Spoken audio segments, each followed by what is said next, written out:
Le point positif du succès, c'est vraiment affranchi de certains interdits, de certains tabous, parce qu'on a eu la liberté de faire ce qu'on voulait, et puis parce que tout à coup, parce que derrière on a vendu 500 000 disques, les gens vous écoutent de façon beaucoup plus sérieuse tout à coup. Je crois qu'il y a aussi ça, quoi. On gagne un certain respect, on n'est plus des petits rigolos.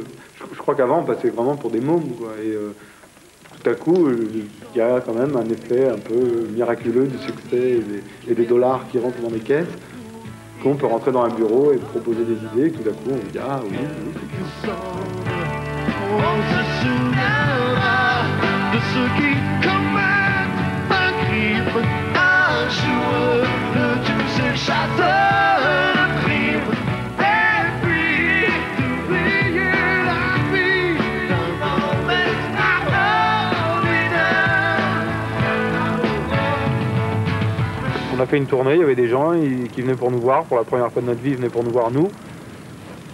C'est plutôt gratifiant, plutôt flatteur. Et puis à un moment, il a fallu se remettre à écrire des chansons, et puis à ce moment-là, on oublie très vite le succès, l'insuccès, tout ça, c'est pas grave. À nouveau, il faut Ah bah oui, parler un peu, les gars. Bah non, mais j'ai trouvé. Non, voilà. je trouve que t'as bien parlé, t'as bien expliqué, t'as bien résumé cette situation.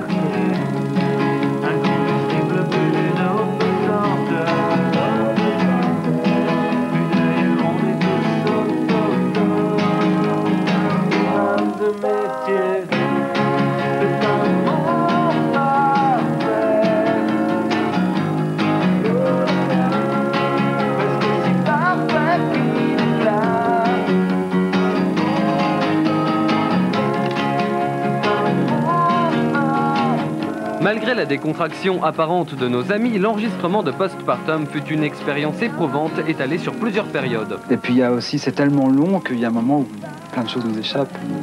Ouais, il y a une routine qui s'installe.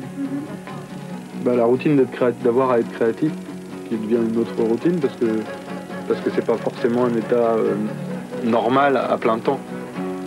Il faut qu'on est créatif par moment, et là c'est une période donnée dans laquelle on se sent obligé d'être créatif tous les jours, et quand on l'est pas, on déprime parce qu'on l'est pas. Et du coup, voilà.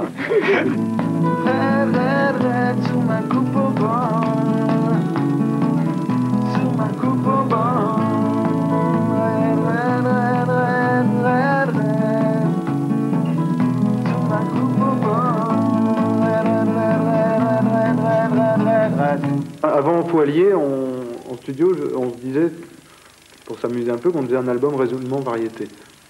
C'était variété, quoi. Pour nous, c'était un album de variété. Donc française. Donc française. Parce qu'il y a la variété internationale, hein, pas comprendre, dans les magazines. Et alors je sais pas, là peut-être qu'on a fait un album rock. Super rock. Un album super rock et un premier clip plutôt singulier. Et Claudia Schiffer, elle joue pas dedans? Donc en général, les clips, c'est des trucs un peu glamour, avec des très belles photographies, léchées, tout ça. Je pense pas qu'on ait au niveau voilà. Je pense pas qu'on ait les caractéristiques pour se prêter à ce genre de choses. Là, non, c'est ridicule. Donc on a cherché un angle. Enfin, les gens avec qui on a fait des clips essaient toujours de trouver quelque chose pour que ça se voit moins. De nous masquer, oui. Voilà.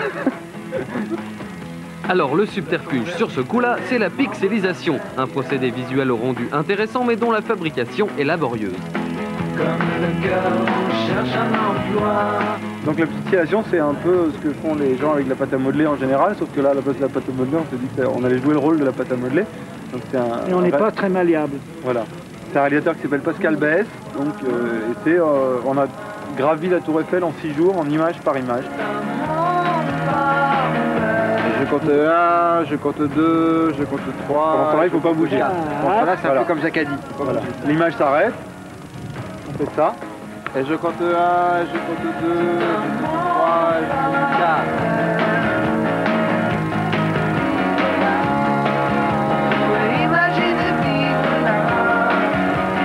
96 sera une bonne année, ça bon, bien sûr. Mais pour les vœux, c'est trop tôt. Ouais, trop tôt encore. On va faire ça en musique. On va un raccord. Ah oui. Ben oui. Un grand professionnel, ce gars-là. Et puis là, hop. Puis tout à coup. Des ans plus extraits.